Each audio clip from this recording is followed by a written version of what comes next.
Ya va a entrar entonces porque hoy termino el capítulo 8. ¿Sí? Antes de que se me olvide, el miércoles siguiente tienen examen corto sobre todo este capítulo. O sea, aunque estén en parciales, tengo que obligarlos a leer porque si no, no van a leer los capítulos. ¿Sí? Entonces, este miércoles no tienen parcial, creo. No creo eso hasta la siguiente. Entonces, de hoy en 8 hay examen corto de diciembre. ¿Sí? Entonces vamos a empezar con polisacáridos. Si se recuerdan, ya vimos disacáridos, ya vimos los enlaces que pueden formar, ya vimos que hay enlaces, por ejemplo, alfa, hay enlaces beta, hay disacáridos que son repetitivos de polisacáridos. Quiere decir que ya llevan una idea de qué es lo que vamos a ver ahorita, ¿sí? Entonces, los polisacáridos los vamos a clasificar como homoglicanos o como heteroglicanos, que es lo mismo decir homopolímeros o heteropolímeros, dependiendo de dónde lo estén leyendo. Son polímeros que se forman sin plantilla, y esto es básicamente como la analogía que se genera entre la comparación de proteínas y carbohidratos. Por ejemplo, si yo estoy sintetizando una proteína, ¿quién es la plantilla? La estructura primaria, ¿de dónde la sintetizo? Del ARN. El ARN es la plantilla que viene del ADN y por lo tanto yo sé exactamente cómo debe de ser ese aminoácido. Con el carbohidrato no. Voy a ver que tengo longitudes y composiciones variables. O sea, puedo tener un polisacárido de 100.000 residuos, uno de 50.000 residuos y van a ser lo mismo, ¿sí? Van a tener la misma función, las mismas aplicaciones. Aquí hay un ejemplo. Estos serían homopolímeros, los dos amarillos hechos solo de carbohidrato amarillo. Los de la par serían heteropolímeros hechos por más de un color de carbohidrato. La subdivisión van a ser lineal, ramificado, lineal, ramificado, ¿sí? Quiere decir que básicamente esas son las clases o las clasificaciones que vamos a ir encontrando. Los vamos a dividir como polisacáridos de reserva y como polisacáridos estructurales. Si se recuerdan, en las primeras diapositivas decíamos los carbohidratos tienen funciones no solo para energía, sino también estructurales. Esos van a los polisacáridos de estructura. Los polisacáridos de reserva que vamos a ver ahorita son los de reserva energética, los que sí están relacionados a la producción de energía. ¿Qué polisacáridos conocen que están relacionados a generar energía? Glucógeno, ¿sí? Almidón, en el caso de las plantas, ¿sí? Entonces, básicamente esos dos son los que vamos a ver. Primero el almidón porque es más sencillo. Lo sintetizan las plantas, pero nosotros los comemos, entonces es importante saber cómo están hechos, ¿sí? El almidón puede ser de dos tipos. Puede ser lineal, y si es lineal se llama amilosa. O puede ser ramificado. Si es ramificado se llama amilopectina, ¿sí? La amilosa consta de 100 a 1000 residuos. Ese es el tamaño. Puede ser una amilosa de 101, de 120 o de 1000, que sigue siendo exactamente lo mismo. Acuérdense, longitudes y composiciones variables. Los enlaces son alfa 1 a 4. Ya vimos por qué el 4 no lleva su anómero. Quiere decir que esa dirección de enlace tiene que estar súper entendida ya, ¿sí? Dirección de enlace alfa 1, 4 y nada más porque son lineales.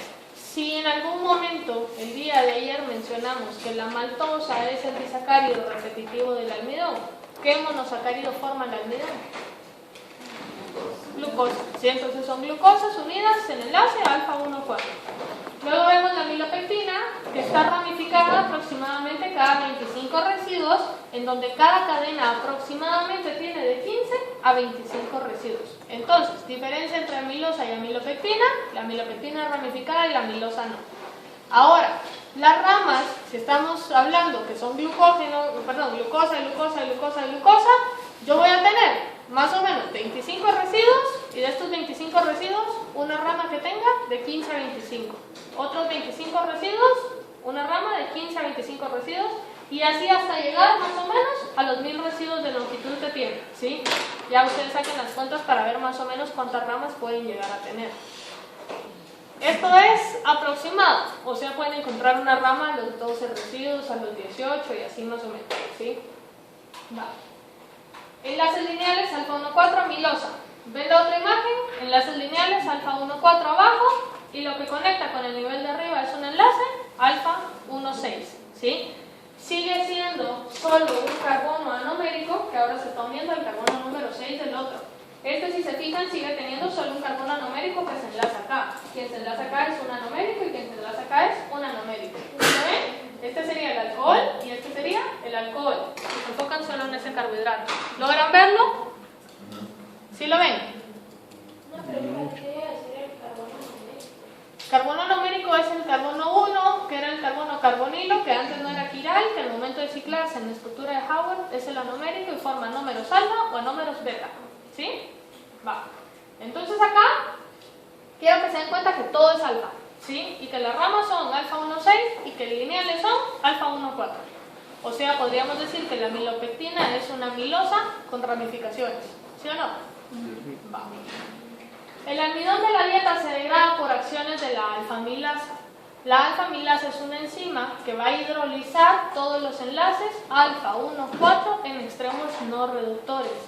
Si hidroliza enlaces alfa 1,4 en extremos no reductores, puede degradar tanto la amilosa como la amilopectina, ¿sí o no? ¿Qué me queda de la amilopectina? Las ramificaciones, ¿sí? Quiere decir que puede degradar todo, menos esas uniones, 1,6, o sea, dejaría como ese disacárido ahí. Por lo tanto, necesito una enzima que se encargue de degradar esos enlaces alfa 1,6. Como son ramificaciones y la enzima los va a degradar, por el momento vamos a decir que es una enzima desramificadora. Les digo por el momento porque cuando veamos cómo se sintetiza el glucógeno y cómo se sintetiza el almidón, vamos a ponerle un nombre un poco más difícil a esta enzima, ¿sí? Por el momento, desramificadora está bien, ¿sí? Entonces acá, esta cataliza los enlaces alfa 1,6 que están en los puntos de ramificación. Las ramificadoras, ¿sobre quién va a actuar? Amilopectina y nada más. ¿Sí se entiende? ¿Sí? El glucógeno está hecho por qué monosacárido. Glucógeno, ¿eh? Glucosa. Va, perdón, no lo escucho, ¿eh? No lo va a tomar personal. Está hecho por glucosa. ¿Es homopolímero o heteropolímero? Homopolímero, va. Tiene ramas pequeñas y más frecuentes, cada 8 a 12 residuos. Una molécula puede contener hasta 50.000 residuos. ¿Qué habíamos dicho que era un residuo? Que formaba parte de un polímero, ¿sí? Forma del 7 al 10% de la masa del hígado y 2% de la masa muscular. Pregunto, si los enlaces del glucógeno entre las glucosas también son alfa 1,4 y en el almidón también son alfa 1,4 y el glucógeno está ramificado y la amilopectina también está ramificado y los dos son enlaces alfa, ¿cuál es la diferencia? El 1,6. ¿Ah? El 1,6 de la ramificación. 1,6 tiene ramificaciones también. Los monosacáridos que se usan. ¿Los dos usan glucosa? ¿En dónde se encuentra? ¿Cómo así en dónde? Porque este en el hígado, ese también. El almidón en las plantas, ¿verdad? Eso puede ser una diferencia, pero estoy hablando a nivel de estructura. ¿Cuál es la diferencia? Ok, cuando están en animales es glucógeno, cuando están en plantas es amilopectina y son la misma cosa, solo tienen nombres distintos. ¿Qué tan frecuente son las ramificaciones? ¿Sí? En este caso estamos viendo que la rama está entre 8 y 12 residuos. ¿Cuánto estaba la amilopectina? Cada 25. Quiere decir que donde la amilopectina tenía una rama, al glucógeno le meto 3 o le meto 2. Quiere decir que está más ramificado. Y si las ramificaciones son más largas, yo puedo ver que la longitud va a ser mucho más grande. Si se recuerdan, la amilosa tenía de extensión 1000 residuos y cada uno para arriba era 25. Pero esto estoy llegando a decir que tiene hasta 50.000 residuos. O sea, imagínense, casi 50 veces más grande, ¿sí? Quiere decir que puedo venir, puedo empaquetar más. ¿Por qué? Porque están más juntas las ramas y por lo tanto puedo apretarlo más. Si puedo apretarlo más, me sirve como una buena bodega de energía. Imagínense la cantidad de glucosa que pueden sacar si empiezan a degradar el glucógeno. Empiezan 1 y sacan 50.000 glucosas para darle energía a todo el mundo, ¿sí? Una célula no tiene solo un glucógeno, tiene muchas rosetas de glucógeno. Quiere decir que la cantidad de energía que tiene una célula va a ser grandísima, ¿sí? La célula no solo utiliza glucosa como fuente de energía, utiliza lípidos y utiliza proteínas. Quiere decir que la demanda energética, imagínense por dónde va, ¿sí? Mantener la vida sale caro, ¿sí? Entonces acá decimos, en el hígado la masa muscular forma del 70 al 10%. Ustedes saben que el hígado es uno de los órganos más grandes que tenemos, ¿sí? Ahora imagínense que el 10% sea hecho solo de glucosa. ¿Es un montón o no? Personal que solo es energía que está ahí guardada. Cuando veamos metabolismo les hago esta analogía, pero la forma en la que a mí me gusta ver el hígado es como a la mamá, ¿sí? El hígado se encarga de que todo el mundo coma, que todo el mundo tenga, ¿sí? Entonces el hígado va a ser esa bodega, ese almacén de energía para distribuirlo a todo el mundo. Si se fijan, el porcentaje en la masa muscular es muy pequeña, ¿sí? Es 1/5 de lo que tiene el hígado. Entonces quiere decir que el músculo, a pesar de que es quien más energía gasta, porque es quien se está contrayendo todo el tiempo y quien está hidrolizando ATP todo el tiempo, es quien menos energía tiene. Quiere decir que independientemente de que sean tejidos diferentes, el músculo depende en cierta medida del hígado para poder mantener la reserva energética. Se lo digo porque cuando empecemos a ver metabolismo, esto tiene que estar súper entendido porque ya no lo vamos a volver a mencionar, ¿sí? Son deducciones que ustedes ya deben de ir sacando. Va. Entonces, lo que tenemos acá es el extremo reductor dibujado a la derecha. Y si se fijan, a la izquierda tenemos muchos extremos no reductores. ¿Por qué creen que me interesa tener más extremos no reductores que reductores? ¿Para qué? ¿Cuál fue la pregunta, perdón? ¿Por qué tengo más extremos no reductores que extremos reductores? Así no se disuelve en medio coso. No. ¿Por qué se disolvería en medio coso? Yo diría que no, sería por los enlaces así, tipo acetal. Ajá. Pero ustedes pueden tener otra glucosa acetálica, otra glucosa hemiacetálica que venga a atacar y se pega acá, ¿o no? Se pega acá y la cadena sigue creciendo, pero el 4 siempre quedaría para allá. No es más fácil de degradar. Es más fácil de degradar. ¿Por qué? Que no se le une Por más. enlace, o sea, no estoy muy seguro, pero sí, porque no tan. Yo diría que solo, perdón. No, ¿Por Yo qué? diría que es más difícil de degradar porque solo de un lado lo puedo degradar. O sea, ordenadamente sí, pero. ¿Qué extremos atacaba la alfa milasa? Ah, ¿Qué extremos atacaba la alfa milasa? 1/4. ¿Reductores o no reductores? No reductores. Quiere decir que tener más extremos no reductores, me abre más, me expone más para que la alfa milasa entre a degradarme. ¿Sí se entiende? ¿Sí? La forma de degradación es hacia acá. Voy cortando hacia acá. Cuando vayamos cortando vamos a ir viendo que voy liberando carbonos 1. ¿Sí? Voy generando carbonos más reactivos que pueden entrar ya a glucólisis o cascadas de degradación. Cuando veamos eso, cuando veamos glucólisis y cuando veamos la degradación del glucógeno, lo vamos a ver exactamente en dónde. Pero lo que me interesa ahorita es que sepan que tener extremos no reductores me permite a mí que más alfas amilasas ataquen. Porque acuérdense, atacaban al azar y cualquier extremo no reductor. O sea, puede ser aquí, aquí, aquí o donde sea que se les ponga. Si lo hiciéramos en los extremos reductores, tendríamos que ir uno por uno. Imagínense, el organismo nunca tuviera glucosa. En cambio acá, los 50.000 residuos pueden salir en menos de un segundo. ¿Sí? Si fuera la señal que reciben las enzimas. ¿Vamos bien acá? ¿Sí? Y eso es lo importante. Que sean sintetizados sin plantilla, quiere decir que dependen de toda la regulación que tengan alrededor. De que las enzimas tengan la señal de trabajar o que tengan la señal de detenerse para poderlo sintetizar. ¿Sí? ¿Se entiende? Esto que les puse acá es una estructura más o menos de lo que sería una estructura tridimensional de un carbohidrato. Quiere decir que los carbohidratos polisacáridos tienen estructuras primarias, estructuras secundarias, estructuras terciarias. Tienen ángulos de torsión, ángulos omega, ángulos phi, ángulos psi, ángulos de torsión a favor, en contra de las agujas del reloj. Forman estructuras tridimensionales, muy similar a como lo hacen las proteínas. Entonces, imagínense el monstruo de estructura que puede llegar a formar un polisacárido de 50.000 residuos. Todos son grandotones, ¿sí? Los aminoácidos eran más chiquitines. Quiere decir que, en este caso, también forman estructuras tridimensionales.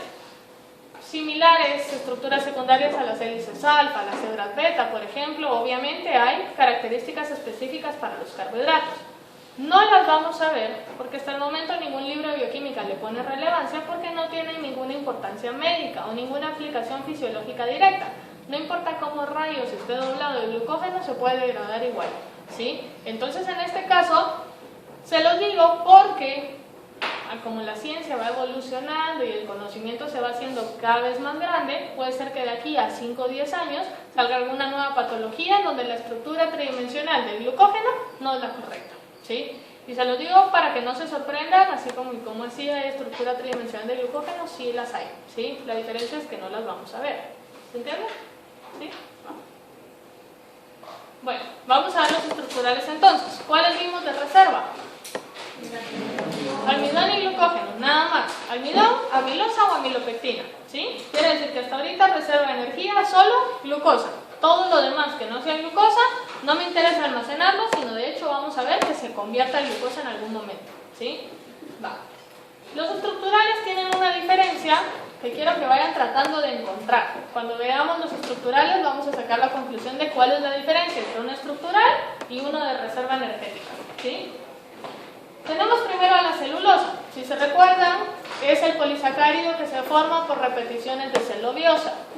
La celobiosa es un disacárido hecho por ¿qué monosacáridos? Por glucosas. Quiere decir que es un homopolímero o un heteropolímero. ¿Cómo? La diferencia es que tenemos en este caso celobiosas hechas por glucosa, donde la dirección del enlace ¿cuál era? ¿Cuál era la diferencia entre la celobiosa y la maltosa?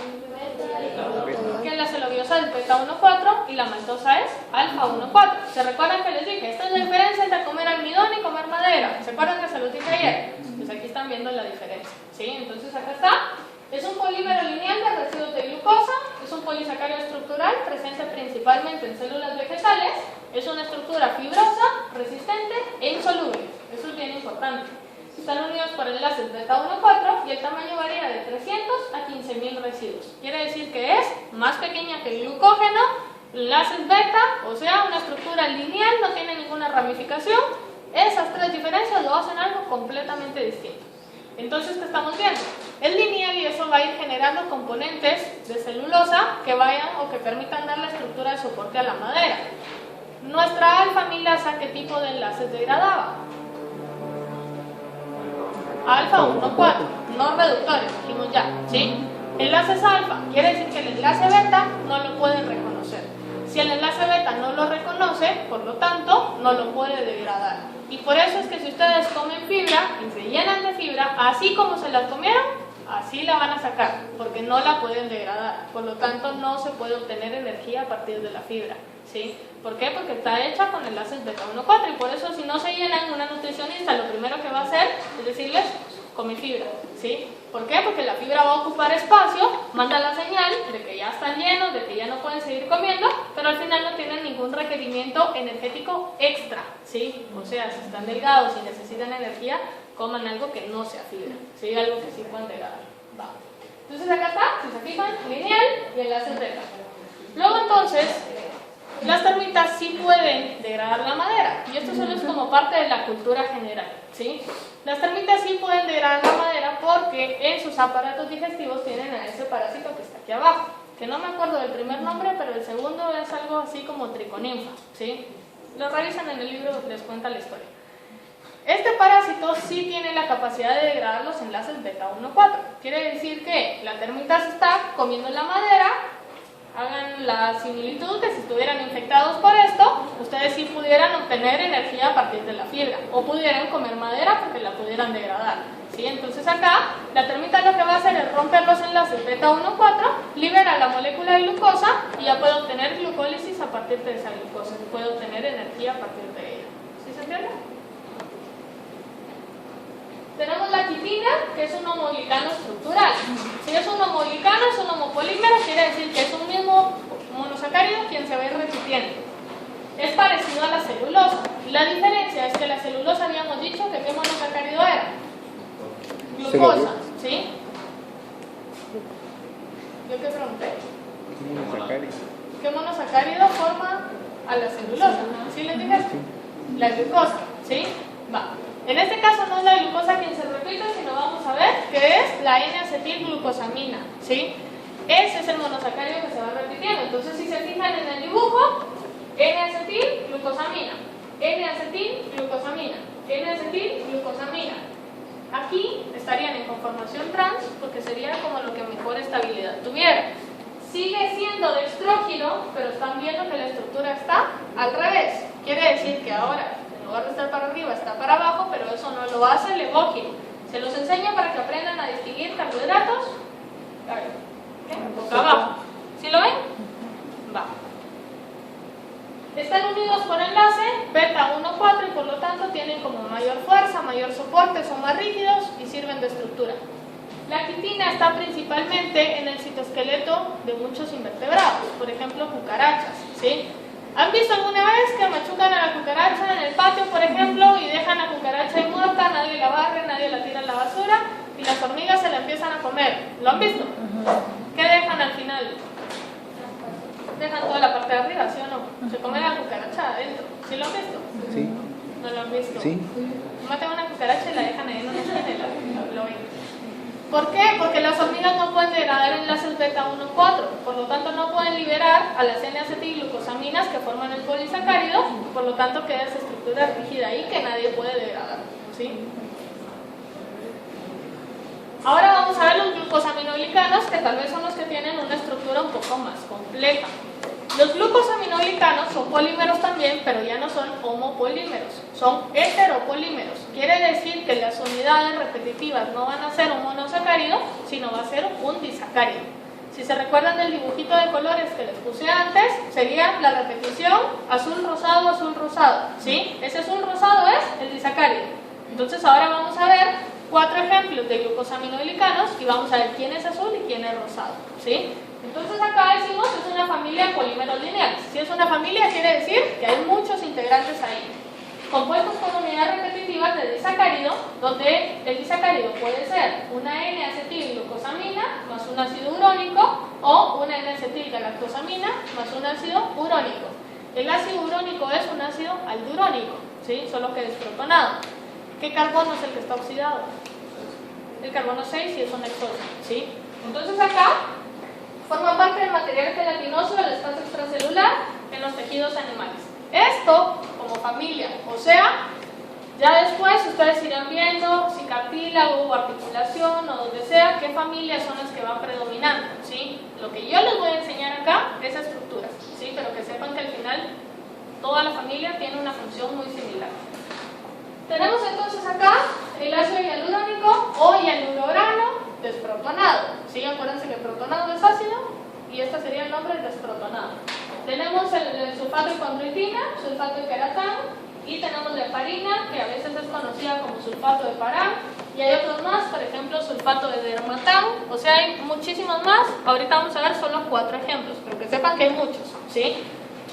Decíamos, un ácido urónico, estamos viendo acá, ácido urónico y ácido urónico. ¿Lo ven? ¿Ven el ácido carboxílico en el carbono 6? Ya no es un alcohol, está oxidado. Hay una diferencia, el sulfato de queratán no tiene ácido urónico. Entonces, la forma más fácil de aprenderse las estructuras de estos es por eliminación. Todos tienen un ácido urónico excepto este, ¿sí? Va. Otra cosa importante, todos tienen sulfatos, menos quién. Menos el ácido hialurónico, ¿sí? Eso es otra diferencia bien importante. Entonces acá nosotros vamos a ir viendo que el ácido urónico, ninguno tiene sulfato, excepto quién.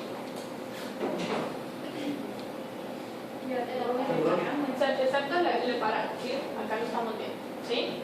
De ahí todos son un ácido urónico cualquiera. Luego, las combinaciones de carbohidratos. Ácido urónico, que sería en este caso un glucuronato, ¿sí? Eso significa cuando está en su forma ácida. Y una N-acetilglucosamina. O sea, son 2 glucosas, solo que una oxidada y otra N-acetilada, ¿sí? Luego acá lo vemos, glucosa en forma ácida y la galactosa N-acetilada con azufres. Galactosa, glucosa, y en este caso es un ácido y aquí tenemos una glucosa, ¿sí? Entonces vamos a ver cada uno por separado, menos la heparina, no se las puse acá, pero los otros 3 sí. Lo que me interesa es que puedan ubicar las diferencias que mencionamos. ¿Quién está con azufre? ¿Quién está con ácido urónico? ¿Quién tiene azufres en el vecino? ¿Quién es el vecino? ¿Quién está a la par? ¿Cuál es la combinación de disacáridos? ¿Sí? La mayoría tienen enlaces bastante parecidos. Entonces acá vamos a empezar a verlos. Tenemos el ácido hialurónico acá, que forma solución viscosa en fluido de articulaciones, funciona como lubricante, tiene mucha elasticidad y por lo tanto genera resistencia a la compresión. Esto les dije es general para toda la familia, ¿sí? La forma en la que pueden generar compresión es que, si se fijan, tienen muchas cargas negativas. ¿Por qué? Porque imagínense en el caso de la heparina, que tenía muchos azufres, esos azufres o esos sulfatos están desprotonados, pero eso era el disacárido. El disacárido tenía dos, pero estamos hablando de un polímero. Quiere decir que ese disacárido es el copy-paste.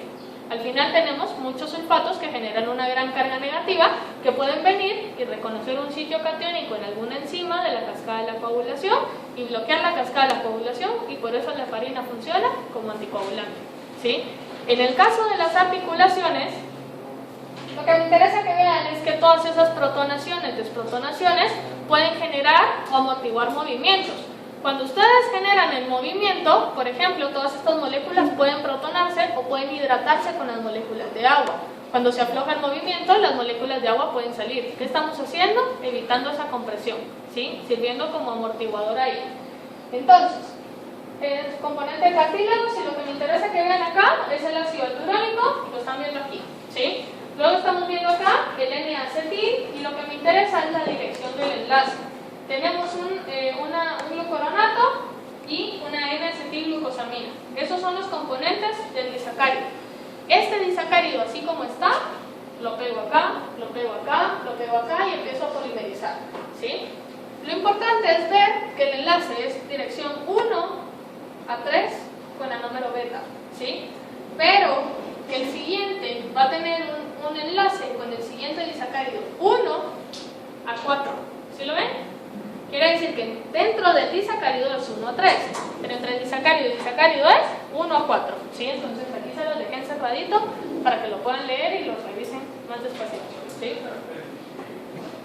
Tenemos el sulfato de condroitina, igual contribuye a la resistencia a tensión de cartílagos, tendones, ligamentos, paredes de la aorta. Como les dije, ya cuando vean tejidos por separado y cada una de las propiedades de los tejidos, probablemente les digan el porcentaje de glucosaminoglicano es este. El porcentaje de glucosaminoglicano es este. Creo que en CITO lo ven, no estoy segura, ¿sí? Tenemos acá el ácido hialurónico y luego una N-acetilgalactosamina, ya no es una glucosa, ¿sí? Y los sulfatos ahora están en una posición contraria. Sin embargo, si se fijan, el enlace de acá para acá es beta 1,3 y de acá al disacárido siguiente, beta 1,4, ¿sí?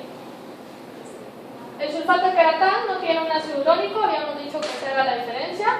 Su contenido en sulfato es variable, está presente en la córnea, cartílagos, huesos y estructuras córneas, por ejemplo, cuernos, pelos, pezuñas, uñas, garras, si estuviéramos hablando de otros animales. Básicamente la diferencia acá es el contenido de azufre. Mientras más azufre tenga un tejido, va a ser más resistente.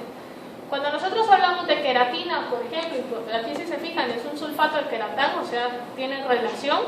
Cuando hablamos de la queratina, mientras más puentes disulfuro pueda formar una queratina, es más fuerte, que básicamente es la diferencia entre una uña, por ejemplo, y el cuerno de un rinoceronte. Los dos son queratinas, la diferencia es el contenido de cisteínas que están formando puentes disulfuro, ¿sí?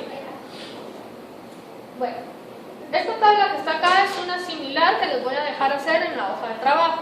O sea, va a haber una hoja de trabajo, ¿sí? Va. Entonces acá vamos a hacer, o bueno, van a hacer una tabla en donde, si se fijan, están separados los homoglicanos, que sería homoglicano de los heteroglicanos, ¿sí?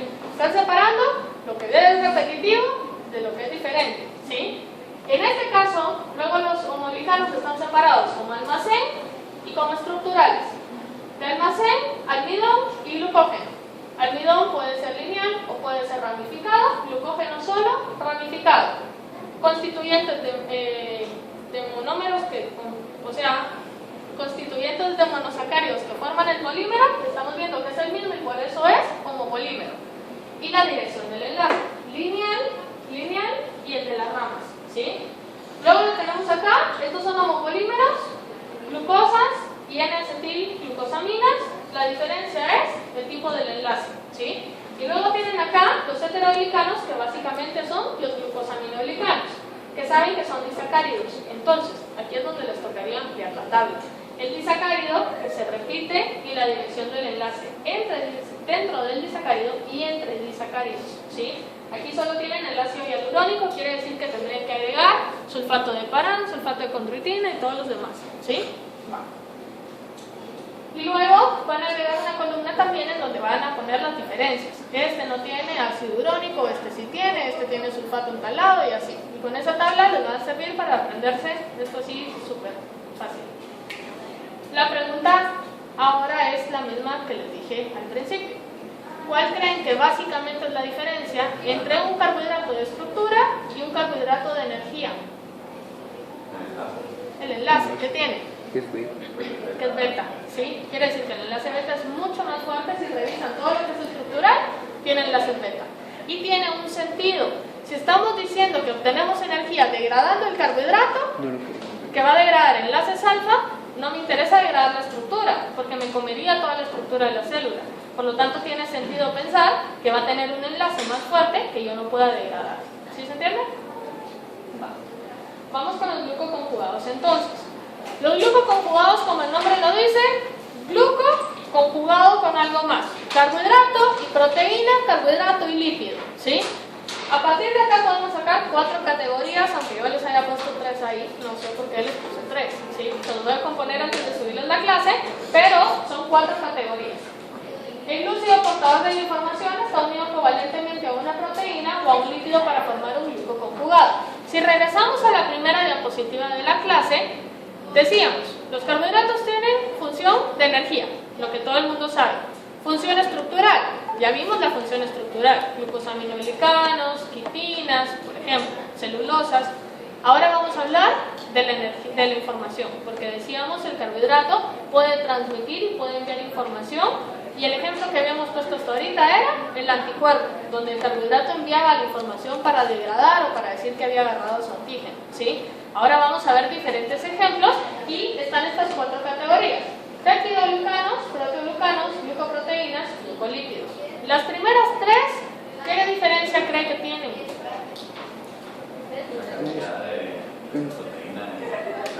La cantidad de proteína o carbohidrato que tenga. Uno es mucho carbohidrato, mucha proteína, otro es mucho carbohidrato, poca proteína, y otro es poco carbohidrato, mucha proteína, ¿sí? Entonces vamos a ir viendo los ejemplos aquí.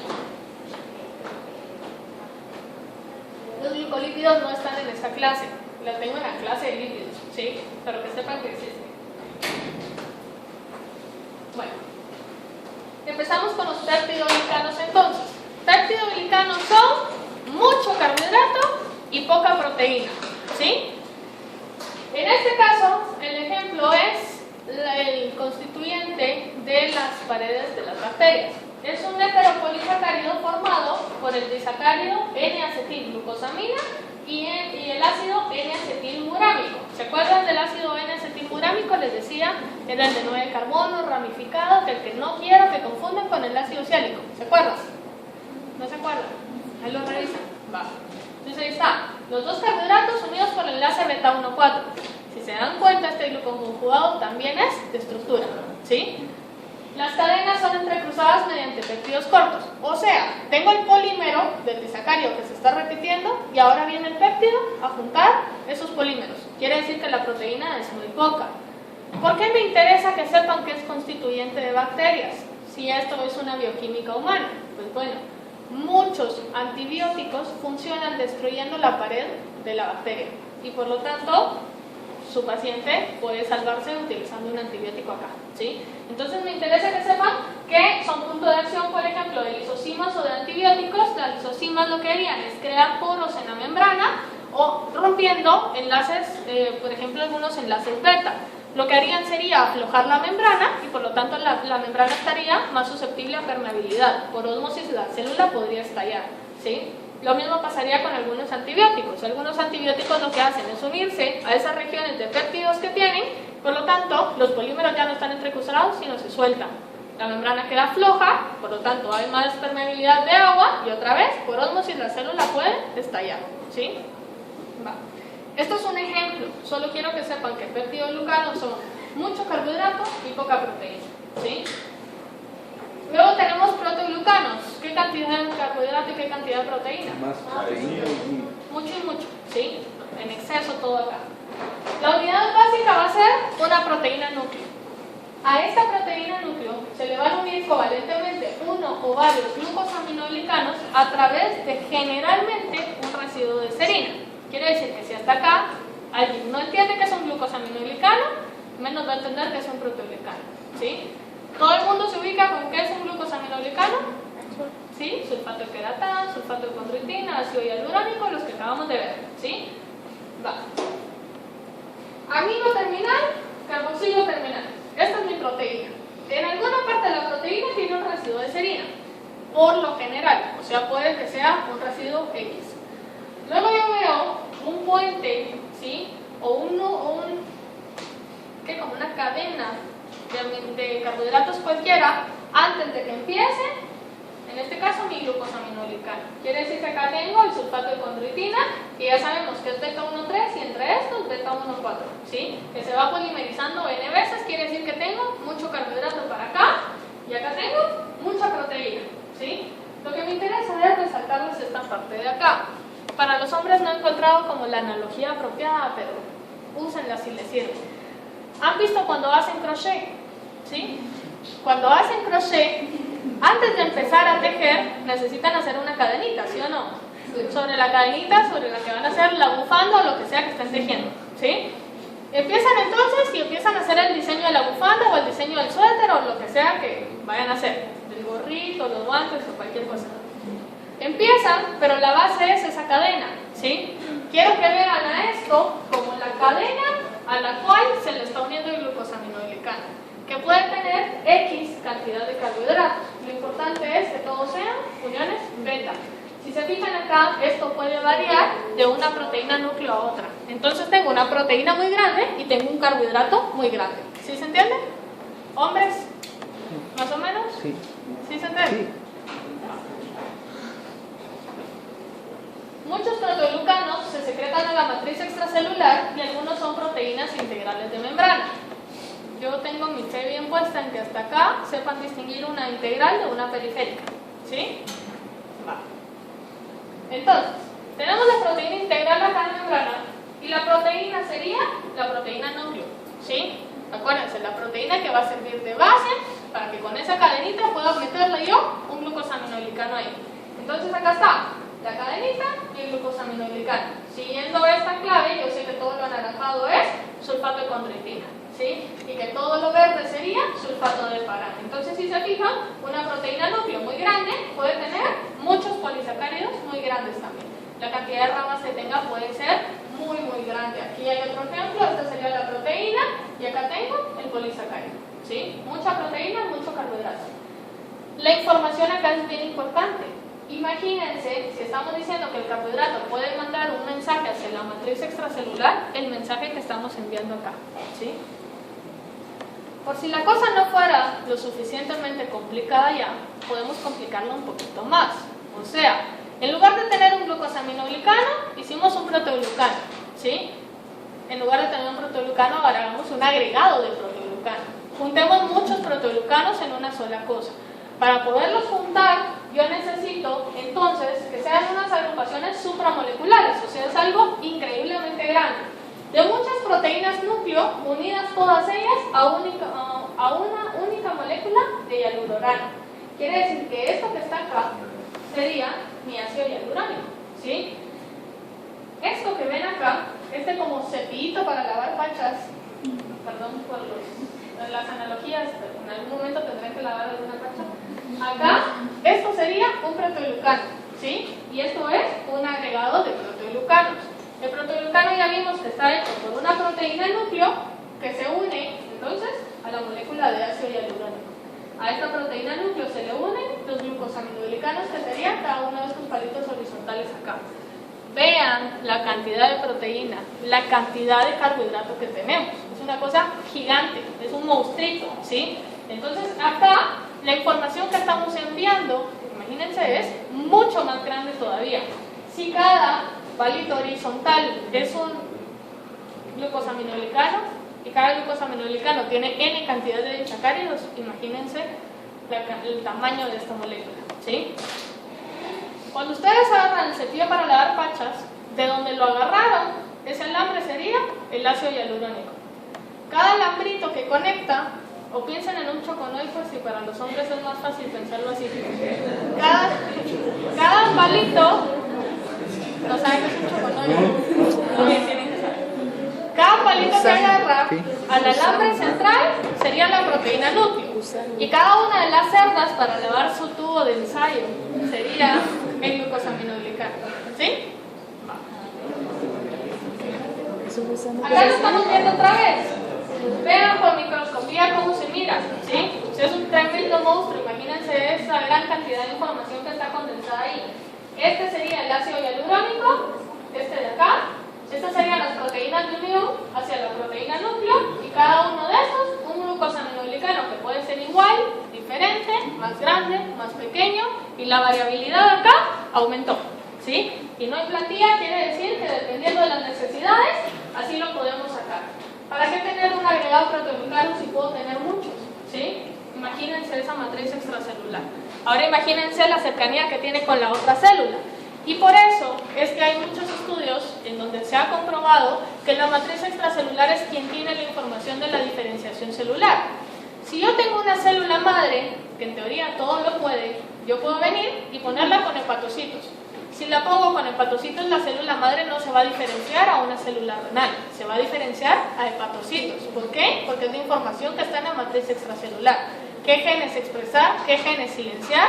Y cómo sería todo el código de histonas, por ejemplo, para saber qué información, qué enzimas, qué función tiene que tener esa célula. ¿Sí? Imagínense la gran cantidad de información que varía de tejido en tejido. Interesante, ¿no? ¿No? Sí. Sí. Tenemos después glucoproteínas. Glucoproteínas es mucha proteína y poco carbohidrato. Y por eso decimos, son conjugados de proteína y oligosacáridos. Son ramificados y estructuralmente más diversos que los glucosaminoglicanos de los proteoglucanos. O sea, el proteoglucano era un monstruo, grandísimo. Teníamos el polisacárido, pero el disacárido eran repeticiones del mismo disacárido N veces. Era lo mismo, solo íbamos a variar el tamaño, ¿sí? En este caso no. Yo puedo tener dos nada más. Y si yo los cambio y les doy la vuelta, la información cambió, ¿sí o no? Yo puedo ver acá que tengo una N-acetilglucosamina y que en este caso tengo una galactosa. Si tengo la galactosa fuera, el mensaje es diferente, con un carbohidrato tan chiquito. Ahora imagínense si voy aumentando el número.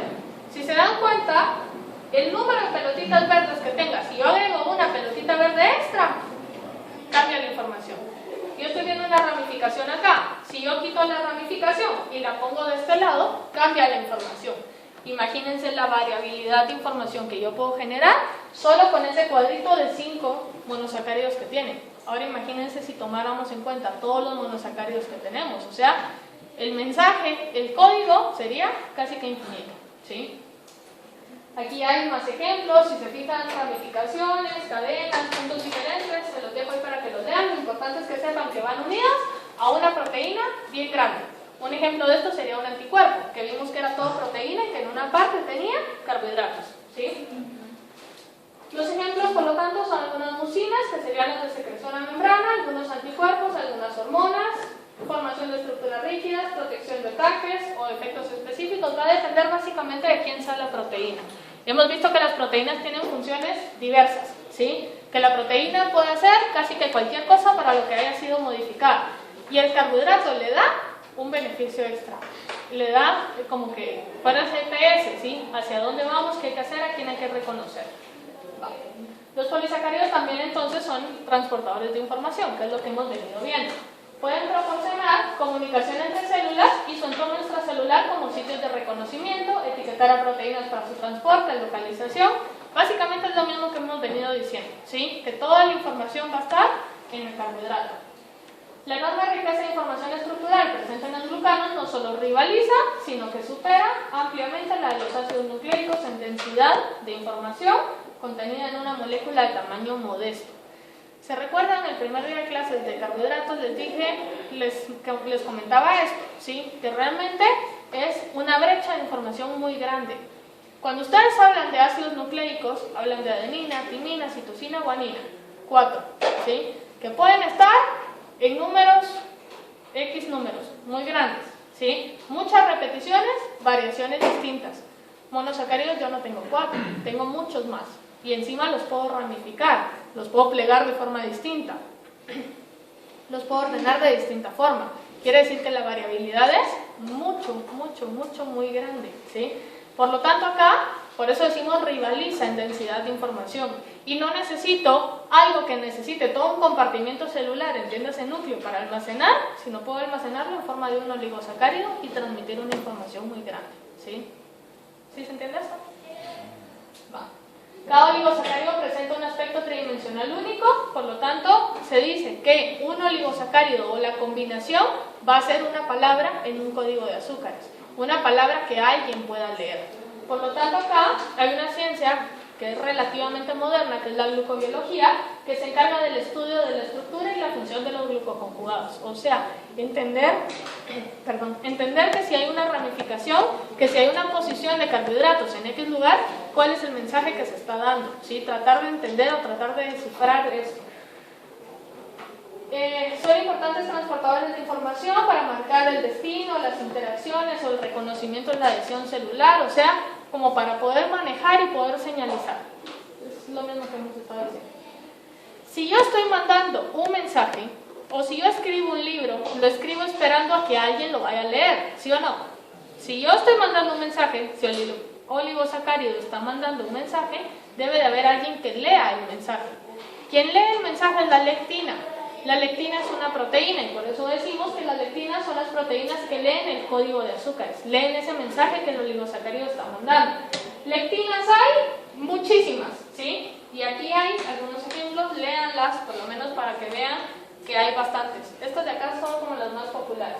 Actúan en procesos de reconocimiento intercelular, señalización, adhesión al destino intracelular de proteínas, o sea, es lo mismo que el código de azúcares, solo que no enviando la información, sino leyéndola. ¿Sí se entiende? Vale. Hay un tipo especial de lectinas que son las selectinas, o sea, por eso les puse ahí, son una familia de lectinas, como un tipo de... Intervienen en la respuesta inflamatoria. Quiere decir que yo puedo venir y atacar o inhibir a la selectina si yo lo que quiero es inhibir la respuesta inflamatoria. Quiere decir que si ustedes entienden cómo van funcionando todos estos mecanismos o a qué se dedican, pueden entender cómo están tratando, ¿sí? O cuáles serían buenos blancos para verlos. Entonces acá.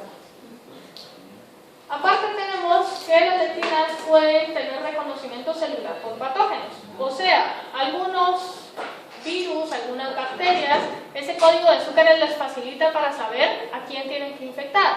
Y por eso no sé si han escuchado que hay virus que tienen tropismo por un tejido en particular. Por ejemplo, la sífilis tiene tropismo por el sistema nervioso central. Entonces es muy frecuente que haya neurosífilis en el caso de una infección crónica o cosas así, ¿sí? Ese tropismo está marcado por este código de azúcares. O sea, cómo el patógeno puede leer el código de azúcares para saber hacia dónde irse, saber a quién infectar. ¿Por qué la hepatitis afecta al hígado y no afecta al riñón, por ejemplo? ¿Sí? Ese tipo de cosas. Entonces acá hay un ejemplo y es con el Helicobacter pylori. Esta bacteria tiene sitios de reconocimiento celular según el tipo sanguíneo. Y hay estudios que tienen demostrado que las personas que son tipo de sangre O positivo tienen mayor tendencia a estar infectados por el Helicobacter pylori. Es más fácil que la bacteria se deposite en la mucosa gástrica y por lo tanto es más probable que se obtenga o que se genere una úlcera, ¿sí? Esto solo por el tipo de sangre. ¿Por qué creen que el tipo de sangre está haciendo una diferencia acá?